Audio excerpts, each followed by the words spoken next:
Hey, welcome to episode 264 of Awkwardly Awesome Podcast. Today I'm talking to just a brilliant guest. She's a doctor, she's an amazing athlete. She's um, a mother and she's also she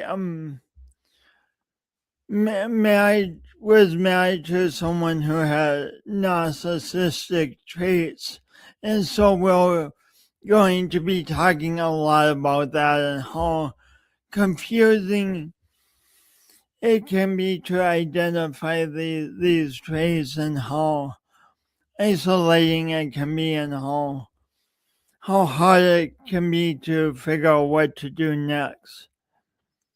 So without further ado, let me bring on my amazing guest, but first, this. Today's guest, Dr. Carol Beth Nelson.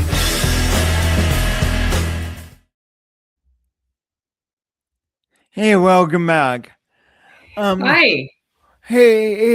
Welcome, Doctor. How are you today, Carol? I'm good. Thank you for having me here.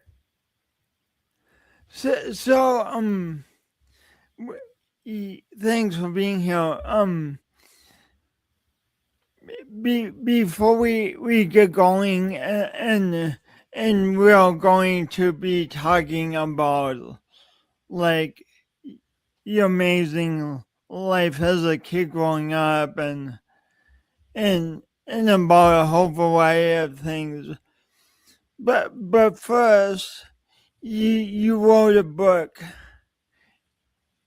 entitled "We Are All Alike: How a Doctor Leverages Neuroscience Experience to Survive and Heal from Narcissistic Abuse." I did. Please tell me a little about what inspired your title. So the title came from it's We Are Alike, and it basically, as I was, this actually originally started as me just journaling to get things down into one spot so I could think through things and kind of sort it and put it in my past and learn from it. And then it developed into a book over time because I thought other people could probably gain from the experience that I had. And what I realized when I was doing this is that we can all fall victim to a narcissist. There's nothing different between you and me that would make it so that one of us is more prone or less prone to fall victim to a narcissist. So even though we are all very different, we are all alike in that one thing, and that we can all fall victim to narcissism, whether we're educated, whether we have experienced it before, even whether just like there's so many variables, of course, in people, but we are all alike in that we can fall victim to narcissism. I guess not. People who are narcissists don't go out every day wearing a T-shirt saying "I'm a narcissist." Yeah, that would be so much more helpful. Well, why is it often or usually so hard to identify people who have this type of personality? So it's hard to identify somebody as a narcissist. A lot of people have narcissistic traits, but are not a full-blown narcissist. So if you think of a teenager, it's normal to have narcissistic traits at that age. It's normal for them to, want things for themselves primarily, but they should grow out of that. So when people don't, then they can develop full-blown narcissism. And that I think the main way to identify somebody with narcissism is they don't have empathy. They don't have the ability, the inherent ability to feel what somebody else is feeling. So when they're being mean to you or saying something rude to you, they actually don't get it at their core of how they are hurting you. So one thing is that they don't have the ability to feel empathy. They also think very highly of themselves. They think that they deserve accolades for even things that they have not done. They think that I used to always tell the narcissist in my life, he would like fill the dishwasher and he'd want to make a big deal about it. And I would be like, oh, when should we have the award ceremony? Like they just want accolades for anything that they do. So they think they're pretty great. They can't imagine somebody not thinking they're great. They don't have empathy, and they, because of those things, they are actually unable to sustain long-term relationships. You can't stay in a relationship with somebody who doesn't understand your feelings, even at the base sense. They can't, if they're hurting you or you're hurting from something, they can't adapt their behavior or try to help you if they can't even feel what you're feeling. So there's a lot of characteristics that make somebody a narcissist, but at the very core, they basically they think they're great and they don't have empathy. So am I understanding right? A person with these traits isn't necessarily trying to be mean or trying to hurt you. They just don't. Not necessarily. What they're trying to do is get the best for themselves. Whatever their goal is, whatever their wants are, whatever their needs are, they're trying to do that, and they don't care who they step on in the process. So, and most, I would think the majority, I don't know this for sure, but I think most of them don't even know that's what they have. This is a personality disorder. It's a disorder of their personality, their basic core personality of who they are. And a lot of those people don't go to therapy because they don't think anything's wrong. There's something wrong with everybody around them. Everybody else is crazy that's around them, but they don't think that anything's wrong with them. So they as a very generalization, unless it's court ordered, they don't tend to go to therapy or respond to therapy very well. Growing up in a small town environment, you probably, I don't think I knew the term as a kid. Yeah, I don't think I did either. When I was in medical school and I was learning psychiatry, because I'm a neurologist and we have a fair amount of psychiatry in our training. And so that starts really in medical school. Some people will have it in psychology classes in undergrad. But really in medical school, you learn about different personality disorders, but about narcissism. But when you're learning it and you aren't involved in it, you're kind of, you're reading about somebody else. You don't think that would happen to you. When you read it and you think it's somebody who thinks they're great and doesn't have empathy, you're like, I would identify that. But it's more the whole deal with them is they're insidious. Like you don't realize a problem. Well, some people you do. It's like some people I can identify them right from the outset. But oftentimes you don't, and they kind of get worse and worse over time the longer they know you and the more they have a hold on you in some way, and then they can develop into their full-blown personality disorder. What is the mechanism that? Why does it seem to get worse and worse over time? Well, it's not really known for sure how people develop this, but they think it's some sort of predisposition that brain has, but then they also have to have the environment that brings it out. So it may be that they're predisposed to it genetically, but if they're in an environment where they may not be given the love and attention that they need, then they can develop those characteristics. But then as they get older, like I said, in teenage years, everybody's got some narcissism. They can be a little mean, and they're really interested in their needs, but they should outgrow that. But then over time, narcissists, it's a gradual progression, and they get worse and worse over time. So it's easier to just step in with, say, a 50-year-old and identify it, but you might not be able to when they're 25, because it's going to develop over time. They kind of get better. They're better at these skills that they have in being a narcissist. So it does sound like it makes it really hard when we're all dating someone to really identify. Right. And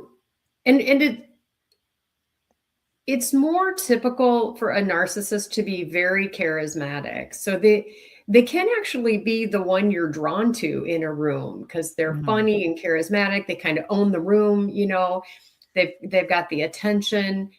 And so they tend to be charismatic, but they also tend to, at the beginning of a relationship, do something called love bombing, where they make you feel like you two are just alike. Like, for example, they're like, oh, you're that religion. I am too. Oh, you grew up on a farm. I did too. Oh, your family, it's really important for you to have family at your core, or you really like to run, or whatever. It seems like you two are made for each other, basically. However, obviously that can happen in real, true relationships as well. But these people are kind of morphing to be like you, and it's called love bombing, and it feels really good. I mean, it feels like, wow, we are a great partnership. How can we are just made for each other. But then the love bombing stops. So it's there and then it's not. And usually it's after something has happened that you're hooked now. Like maybe you're engaged, maybe you're married, maybe you've had a child. So there's points in a relationship where it's a lot harder to get out. So once it's harder for the victim to get out, the love bombing can stop. I mean, because it's hard for them to do that. And so the love bombing can stop, and then things start to get worse from that point. Does the narcissist realize what they're doing when they're love bombing? Or? That's really a good question. And I don't know that they do. It's really interesting to me as a neurologist that these people do it all the same. And you're not trained in it, but they automatically love bomb, and they automatically gaslight, and maybe we'll get into what gaslighting is as we move forward. But gaslighting is very confusing. Like I always say, my brain isn't creative enough to come up with those lies that quickly. And so somehow their brains are just made that way. And it's fascinating that actually around the globe, narcissists all act the same. Since you mentioned gaslighting, how would you describe it? So gaslighting is a term that's really, I think, kind of overused, and people might not know exactly what it is. But gaslighting came from an old movie called Gaslight. And in that movie, there was a husband and wife, and he married her because her aunt, who had raised her, was a famous singer and had a costume apparently with a really famous expensive jewel in it. And that aunt was murdered when this girl was young.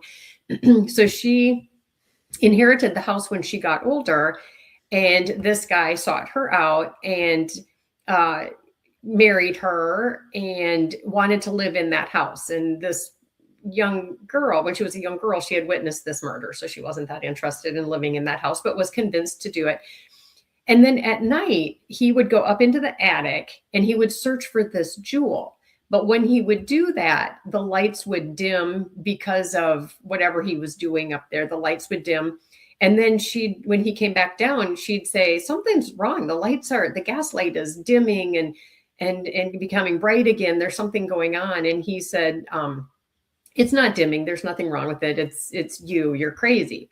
So basically in that movie, he's doing something very clearly and he knows what he's doing, but he's telling her what she knows as her reality. This light is flickering. He's saying that's not true. So gaslighting is events that can be long and circuitous, and ultimately what they're trying to do is change your perception of reality. And so you know how a story went. They're telling you the story was different. And it gets very confusing to keep track of the lies that they're telling. They basically are changing the foundation that you're standing on constantly. So just as you think you're about to figure it out, they turn and they make another story, and it becomes just hard to keep track, which is why I started journaling. I'm like, what the heck is going on in my life? How do I not understand these conversations? And that's actually how I started writing things down, just to kind of keep track of it. So gaslighting is when somebody is intentionally trying to change your perception of reality. And we're not, with any person in our lives, that would be a confusing thing. But with a romantic partner, someone we marry, we trust them to Exactly have our best interest at heart. And exactly. That's exactly what happens. And so when you're like, what is going on? Oh, I must be remembering it wrong. He can't be coming at things with poor intention, is what you would naturally think that they are.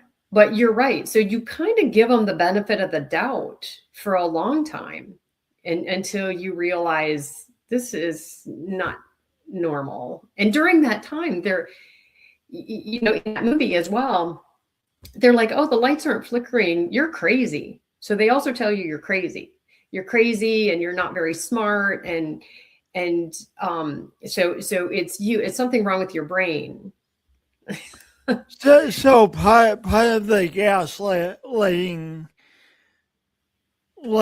strategy is you have to diminish the person you're gaslighting. Exactly. That's the core of it. Right. So there's many facets of your life, and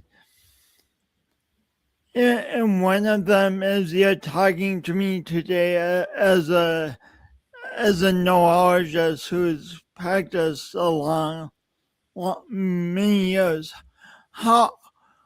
Where did your desire to be a doctor come from? So my dad was a general practitioner in a small town in South Dakota, in Viborg, and that was all I ever wanted to be. And I don't know if it's just because that's what I knew initially. My mom was a stay-at-home mom, and she raised horses, and my dad was one of the two town doctors. So I was inherently always interested in the body. Like if some animal was dead, and I would be looking to, on the farm, looking to see kind of what was going on, and my head would be in there kind of in the way. If one of my siblings would get hurt and, they were bleeding, my head was sort of in the way, trying to see what was going on. When I got older, I would guess maybe 10 or 12 or so, this is long before the patient privacy rules, but I would ask my dad if there was a call for him to go in for an emergency. I would ask him if I could go along and watch. So I would go watch stitches or watch him set a broken leg or whatever he needed to do, see somebody for a heart attack. And he'd let me observe. And then when I got older, then I started working as a candy striper originally at the nursing home and then as a nurse's aide. And so as long as I can remember forming thoughts about what I wanted to do, I wanted to be a doctor. I think it was probably 4 when I remember saying that originally. So that was just always what I marched towards. So you're doing something with your professional life that you originally wanted to do when you were age 4. Yeah. That's amazing. Yeah. Yeah. I had a good role model. And my dad liked what he did. He loved what he did. He didn't retire until he got sick at 76, and he passed away when he was 76, but he didn't retire. As we were walking into the emergency room, he's like, well, maybe I should retire. I'm like, yeah, that's probably a good idea. So your parents also had a farm? Yeah. So my grandparents had this farm originally outside of Viborg, and then when they moved into town, then we moved out there. So we lived in the country. I consider myself sort of a pseudo farm girl. Like I grew up in the country, but my dad was a doctor, and so we didn't farm the land. We always rented it out, but we were out in the country, and my mom raised horses, so we all, grew up on horses and had, chickens and dogs and cats and the things that you have when you live on a farm. Nice. And this is another huge part of your story. So you got into swimming at a certain point. Yeah. So in Viborg, there's not a pool. And we had, when we moved out to the farm, there was a pond on that land. And my parents didn't really know how to swim. And so it scared them that, we were all out there running around, the 5 of us. So they made sure that we got into swim lessons. And I actually remember taking one of the first swimming lessons with my dad. I think he might have been in the same class, but I remember that I was better than him, and I was really little, and I only thought I was better because I could float. And I'm sure I was chubbier and he was really skinny, and I think he just didn't float. But I immediately took to the water, and we went through swim lessons. And then when I got to where I was at the top of the swim lessons, then I saw them practicing swim team when I was finishing my swim lessons and getting out. And so I asked Mom if we could start swim team. So that started a 6-year actually life of us being, the 5 of us all being on swim team. So we swam literally every day because we'd practice Monday through Thursday and then have meets Friday, Saturday, Sunday. So it was uncommon for us not to be in the water. But since there was no pool in Viborg, my parents drove us 45 miles to Sioux Falls on those days. That's a huge commitment. Very. I appreciate that from them so much because I love being in the water. It's like my happy medium, to be by it, to be in it. So yeah, that love started very young. And since then, you've done triathlons and marathons and Ironmans. Yeah, the Ironman 70.3, which is the half Iron. I've done 2 of those, and I'm getting ready for another one.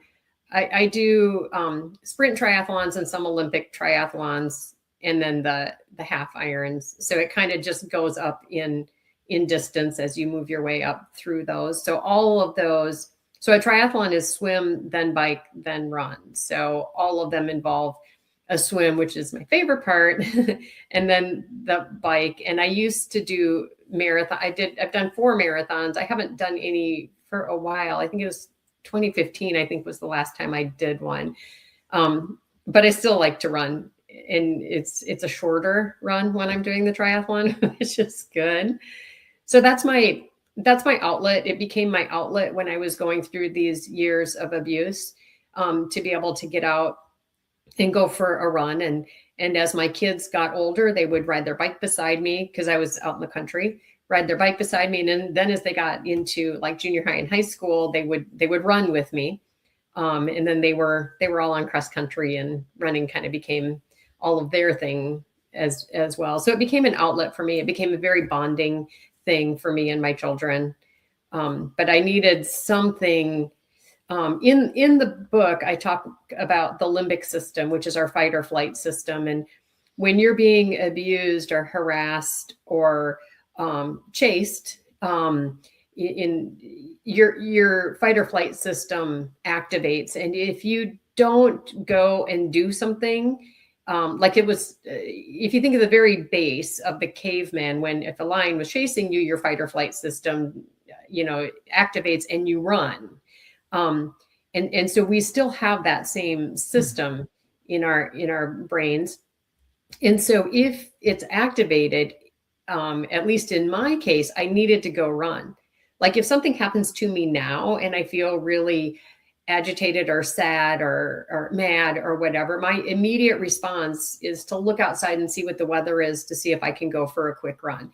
And if you're able to do that, if your fight or flight system activates, if you are able to go do what you need to do, whether it's run or bike or swim, or for some people, it might be other things to release that energy. If you're able to do that, it's better for your limbic system or your fight or flight overall. Now, I didn't know that at the time when I started running regularly, when I was running regularly, I started about 40. Prior to that, I was always exercising 2 or 3 times a week. But when I made it more regular is when the abuse was getting worse. And at the time, I didn't realize I was like literally saving myself in my brain by doing those things. But as I was learning, as I was writing the book and reading a bit more about the limbic system, I learned that if you are actually able to run, it's actually better for you to deal with what's happening. So how did that physical activity rejuvenate the brain? Well, your limbic system, which is your fight or flight, there's a lot of, like an adrenaline release. Like when something happens and you're scared or mad, you get that feeling, you might call it the pit in your stomach or the flip of your stomach, your gut reaction. And you feel that adrenaline that feels uncomfortable. It can be really intense. Yeah, it'll make your heart race. It'll make you sweat. It'll make you feel kind of maybe some nausea. But you get that response. And if you can go run, in my case, you can get all of that. You can get that adrenaline down and get you back to feeling more like normal, get your heart rate down after you're done, and maybe sort through your thoughts while you're exercising and come back kind of more calm. Can we think of the movement as like helping the adrenaline dissipate? Right. And during, like in my situation, since I like to exercise, during the exercise, I feel like the process of exercising, whether it's a longer run or a longer bike or a longer swim, it sort of gives me that time in my brain that there's not a lot of other noise. The kids weren't talking to me. The TV wasn't on. I don't tend to listen to music when I run. It's sort of a time when I can think and pray and kind of sort the things that are happening to me, and then put them in a file, and then file that away, and kind of come back where I feel a bit more centered.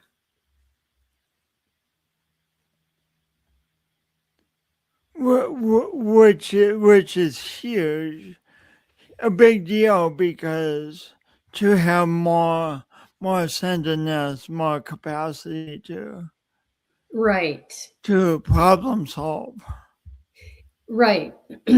Right. Because, when you're in any abusive relationship, you really need to be able to take care of yourself. And it's really hard to do because in a situation with a narcissist, your needs are last. So you've got to deal with the narcissist. You've got to fill their narcissistic tank. You have to tell them how great they are. You have to do all these things so that they're not becoming agitated and starting to yell and gaslight you. So you've got to take care of that. And then, you have your kids, and then you have your work. So your needs are put way down to the bottom, and it becomes very difficult in an abusive situation to make sure that that little sliver at the bottom of your own is actually dealt with and you are taking care of yourself. And there's lots of different ways to do it. In my situation, it's exercise. Some people, it's probably art. Some people, it's reading. A lot of people, as it should be, is therapy. So getting professional help once you can identify that you need it.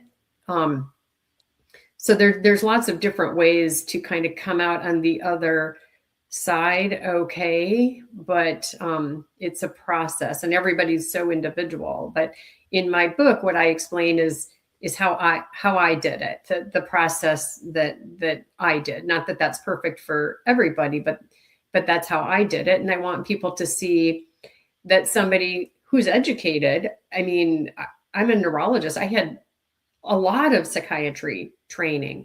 So somebody, even with the training, this can happen to. So it can happen to anybody because we are alike in that way. But I use my book sort of as a way to show I also came through the other side. I'm in a very, very healthy relationship now. I'm remarried. My kids are great. So people that are deep in this bad part of it, I want them to see that with work, very intentional steps forward, you can come out on the other side and have a really great life. Before we go any further, how many kids did you have during that time? I have 4 kids, and now I have 5 stepchildren, so we have a lot. That's wonderful. Yeah, it's wonderful. We just had Christmas, so it's very busy. But the kids are my 4 kids that came through this with me are all very, very psychologically sound and good. They came through this well as well. So as you went through this, and this lasted, how long were you in this marriage? Well, we were married 24 years. 24 years. As you went through that, you have 4 children. You have a neurology practice. Like, how did you have? Did your husband do a lot of the housework and a lot of? No. Seriously, the only things he did was the lawn and snow removal.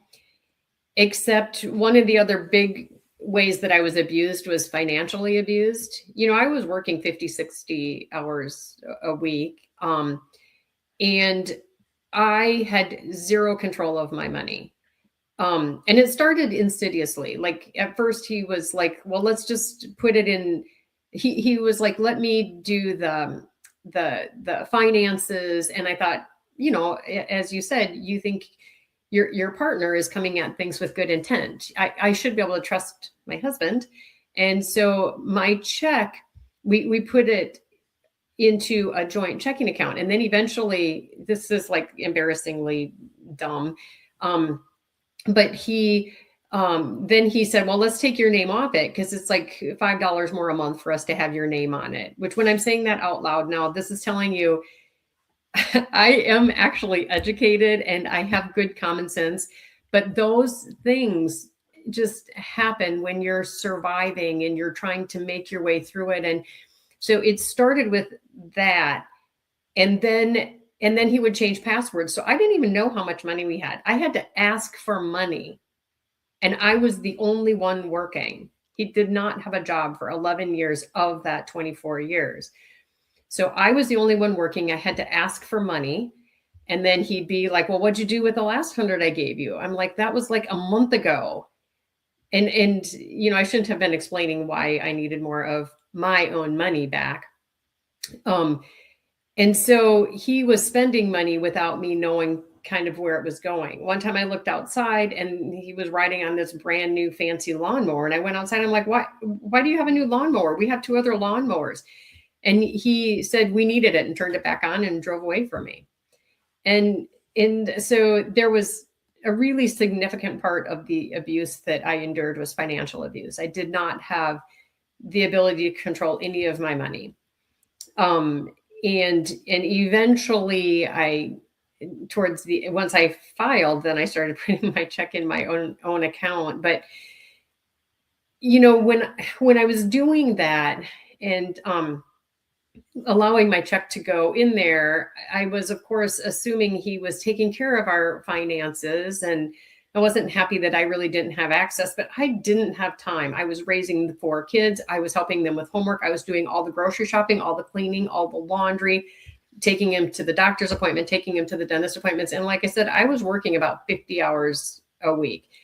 I didn't have time to sit down and go through the finances. And also, he wouldn't go through them with me. One time he told me, I said, I want to sit down and go through the finances. And my dad had passed away and I had gotten some inheritance money. And I said, where is that money that I got from my dad? And he said it was in a home equity savings, which, you know, you have a home equity line of credit. There's not, as far as I'm aware, there's not such thing as a home equity savings. And so I looked at him like I didn't know what he was asking. And he told me, he said, why don't you Wikipedia the definition of home equity savings? And when you get back and tell me the definition, I'll sit down and go through that with you. So that's how I was treated. I was treated like, he told me to go look up a definition. I was treated like I was stupid and like I wasn't smart enough to figure out the finances anyway. So why would I even want to know? And part of this whole thing is like you just didn't have time to be considering all these small things.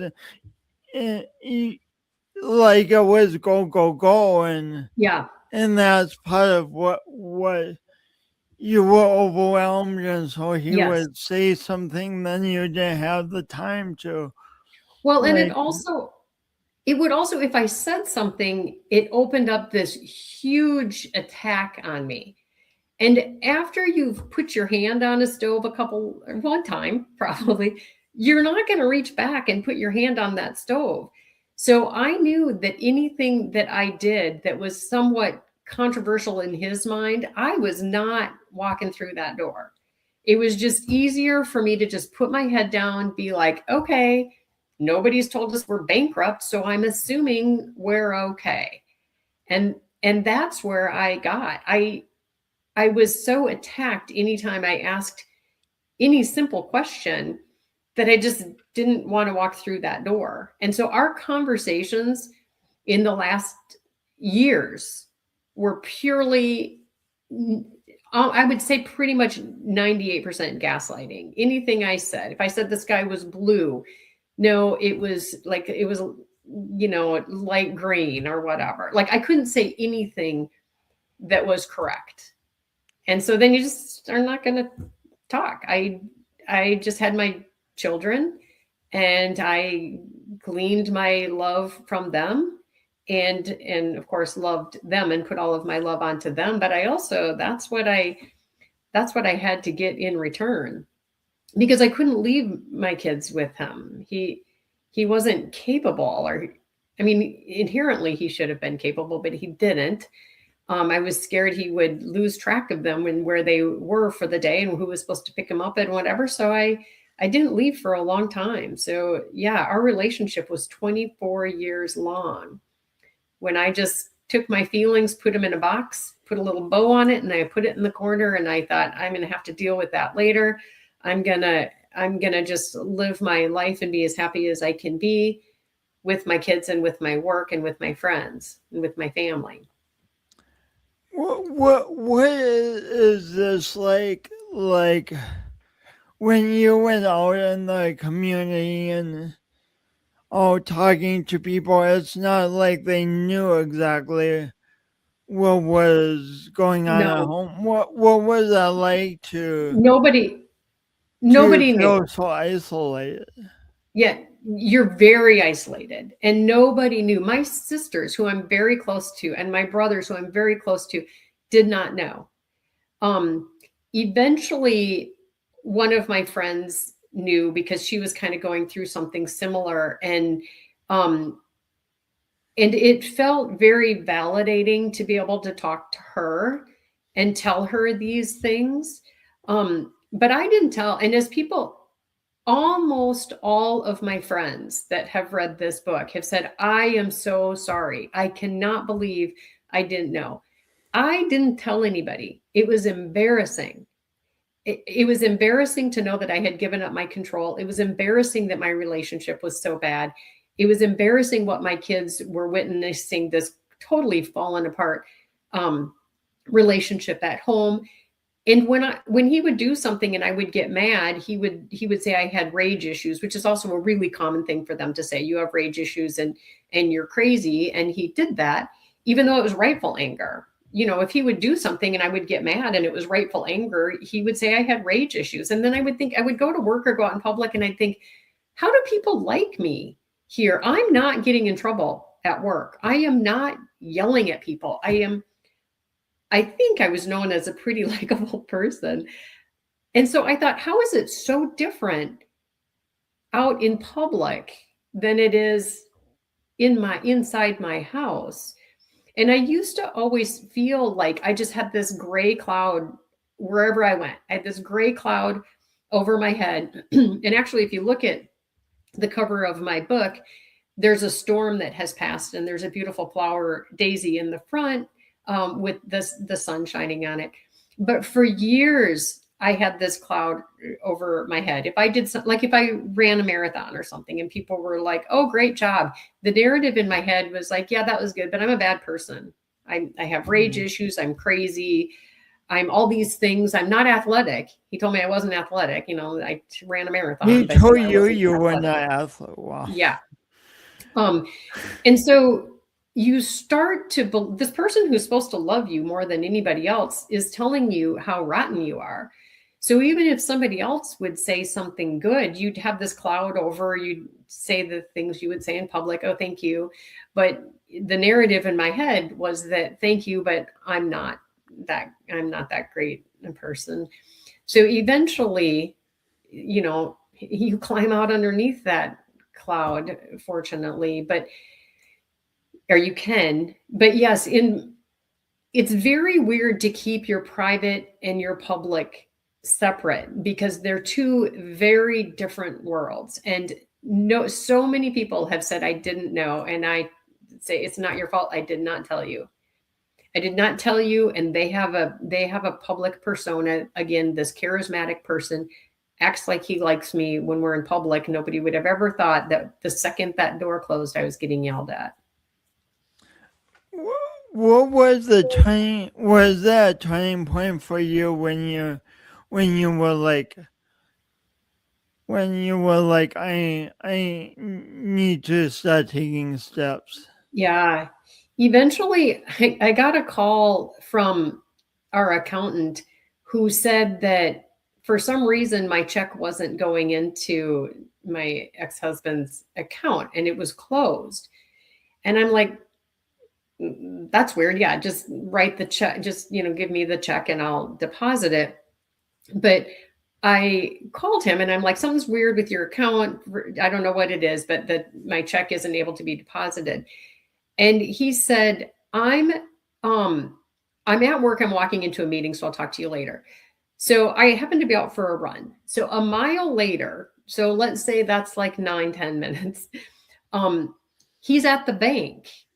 So he can't keep track of his lies. In theory, he was supposed to be at a meeting at work because he was working by this point. And he said, I'm with the banker and they're whatever, they were fixing it, whatever. And I said, well, what was wrong? And he goes, I'll tell you later. And so when he got home, I said, well, what was wrong? And he said, I can't believe you were screaming at me. You were on speakerphone, which I wasn't. I was not screaming. I said, well, what was wrong? I said it just like that. And so again, gaslighting. He's like, you were screaming, and the banker's like rolling his eyes at you. I'm like, oh, that's not what happened. So anyway, I started to get suspect that where was my money going? Is there like another account? What happened? And during this same time, I was starting to try to gather up the information for what we had for money. And I could only access so much because you can't access, if my name isn't on somebody else's bank account, obviously I can't access it, which is where my check was going. So there started to be kind of some other things. And I realized that I was going to end up going bankrupt. So working all these years, I don't know where the money is. I'm going to have to get out because I needed to get out anyway. And my kids were a little bit older, and I was pretty sure they would be okay without me for, a few days at a time because, you need to share custody.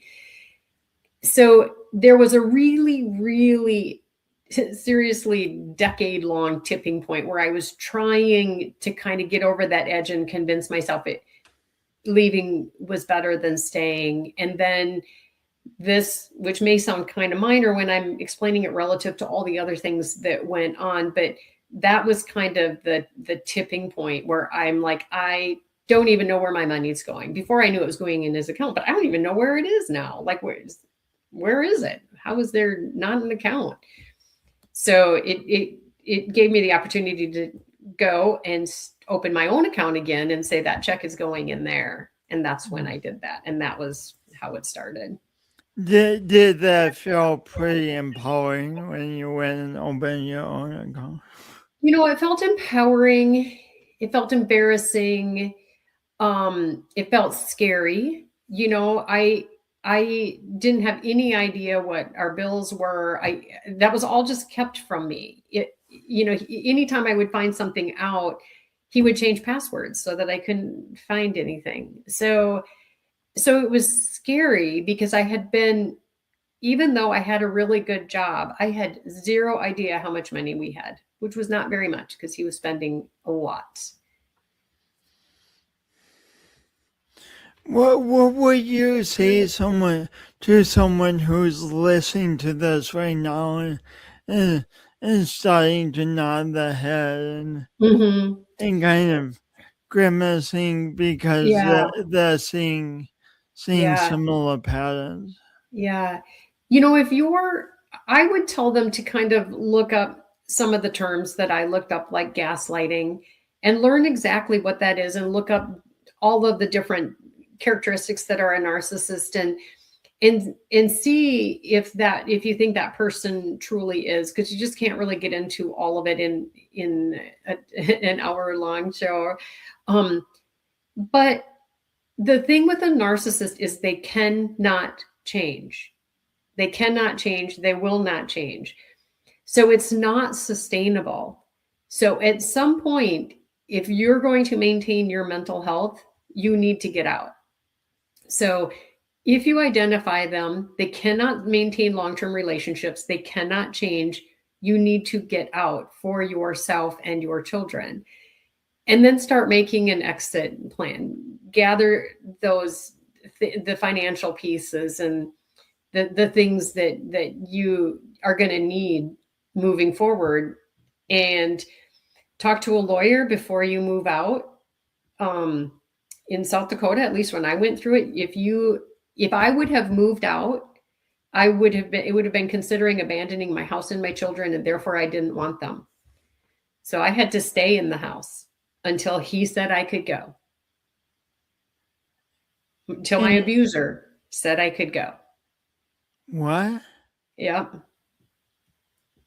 That is true.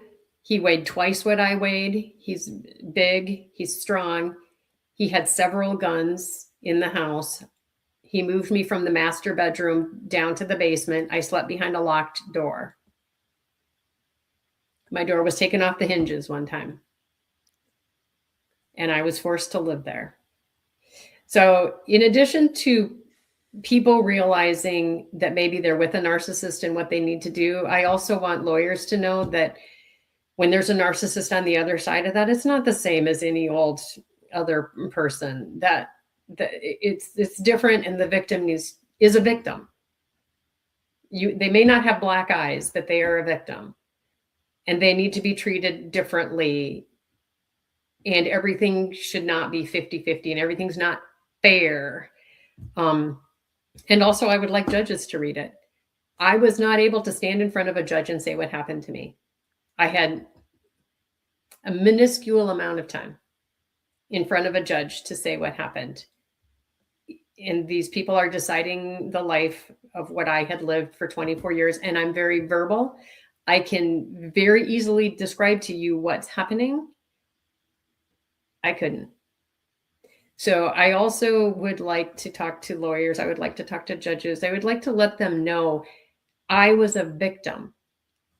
I'm a strong, independent, financially secure victim, and I needed help. And there's people who do not have the financial resources I have because I have a job that cannot get out.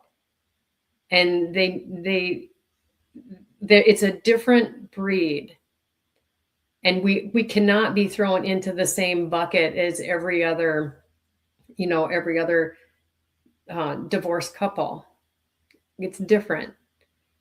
And they need help, and they need help from the people, the lawyers that they're coming to. That would be my ultimate goal. I want people in new relationships to realize, this seems weird. And these examples that I'm giving, those sound like me.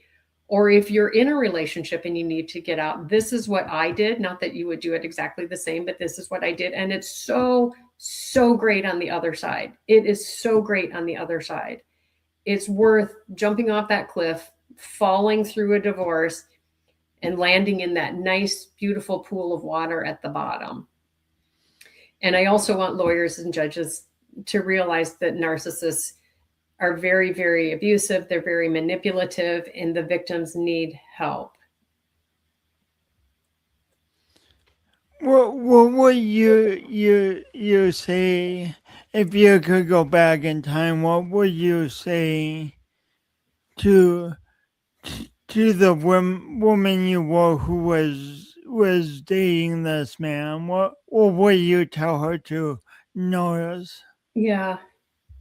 We didn't talk about this part of my life, but I was widowed at a very young age. I got married when I was 22. I was 21. I was widowed by the time I was 22. We were together for 9.5 months. He was a medical student. I was a medical student. Our life was on this great trajectory. We studied very, very hard. We were doing the things you need to do. And he died in a car crash. And you guys were very much in love. Very much. I mean, he was my soul. And I was very young. I was 22 with this trauma, and I was still a student. I went from undergrad to medical school. I was still a student, and I was at the end of my freshman year. He was 2 weeks from graduating from medical school. And so I was clearly very traumatized. And I wanted that back. I wanted that feeling back. I wanted that love. I wanted somebody to have my back and hold me up and be what Shon, my first husband, was to me. And so this love bombing felt really good. It felt like, oh gosh, I'm so hurting, and I'm so traumatized. I'm so sad. And, my world got ripped out from under me. My planned, working hard world, my trajectory changed. And I wanted that back. And so it felt good. But there were some things I noticed that were odd. Even if I looked back now, they were pretty subtle.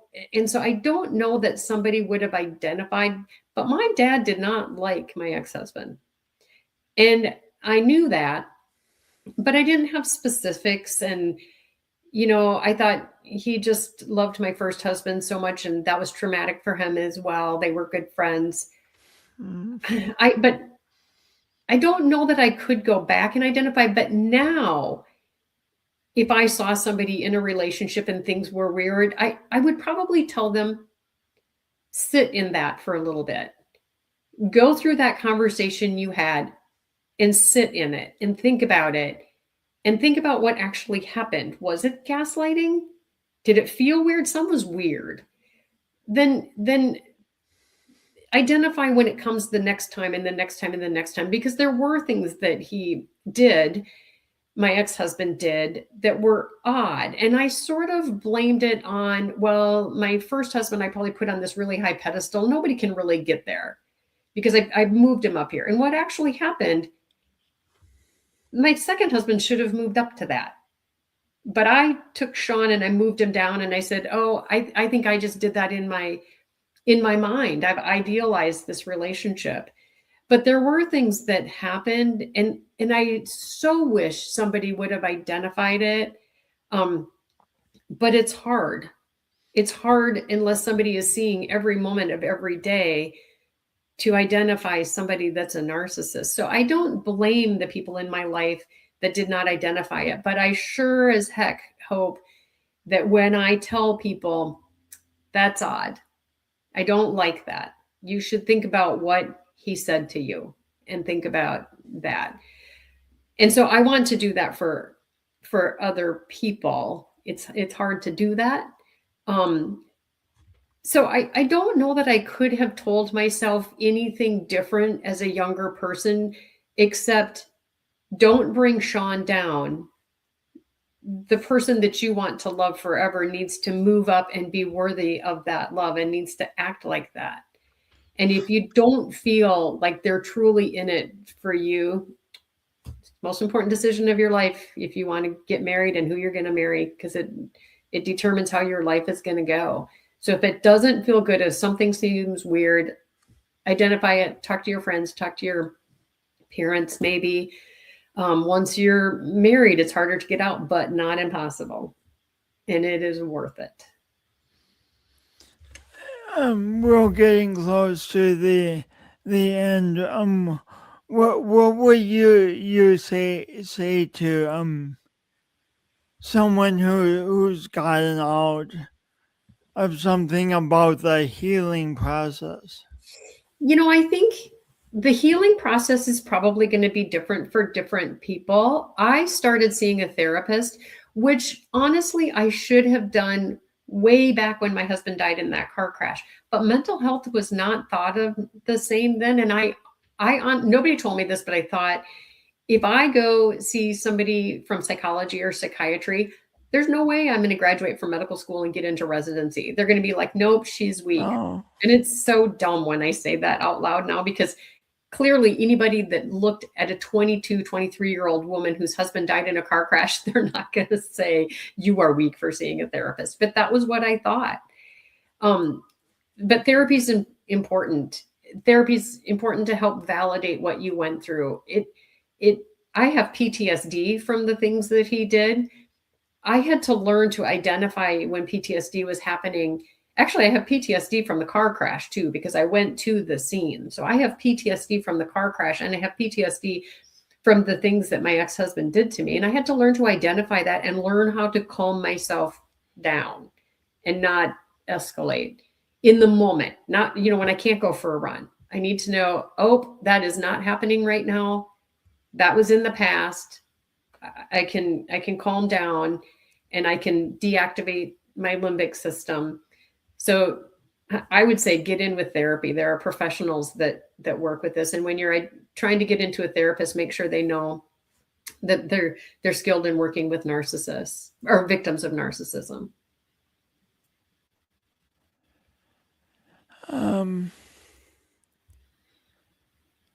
I'm putting your book up on the screen below. I wish we could talk for another few hours on this because it's so important. But Mhm. last question, I talk on the show about the power of doing our imperfect best. And Yeah. what I mean by that for me is I go for the best I want in my life and the best I want to offer the world. And when that doesn't happen, I try to learn from it and move one step forward.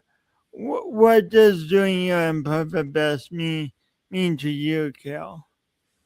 For me, neurologists in general tend to be pretty obsessive compulsive. They like things to go just so. They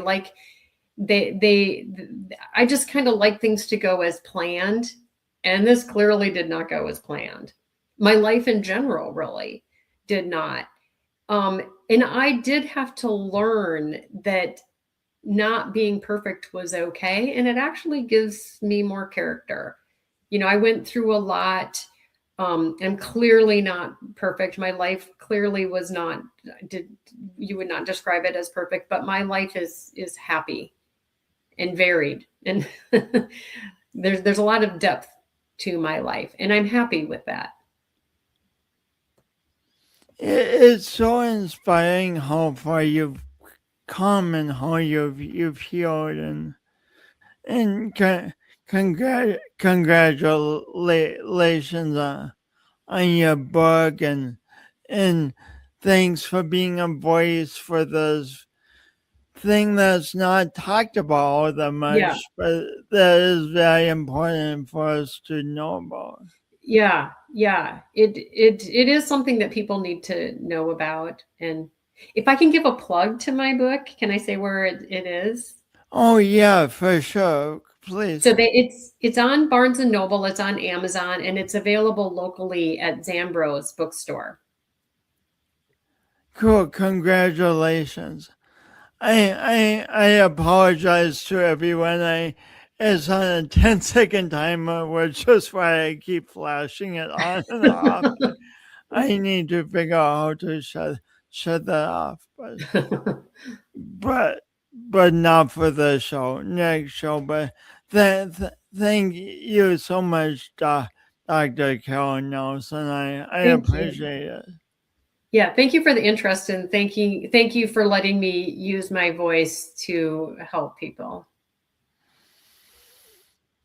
May your voice help many people get on the road to healing and understanding. Thank you. Yeah. Thank you. Oh, and then please stay on for a sec. Okay. Everything needs to upload. And Oh, okay. thank you everyone for tuning in. I'll be thinking a lot about what Carol said. I hope you will be tune in for another episode of Awkwardly Awesome Podcast next week. Talk to you later. And remember, smile.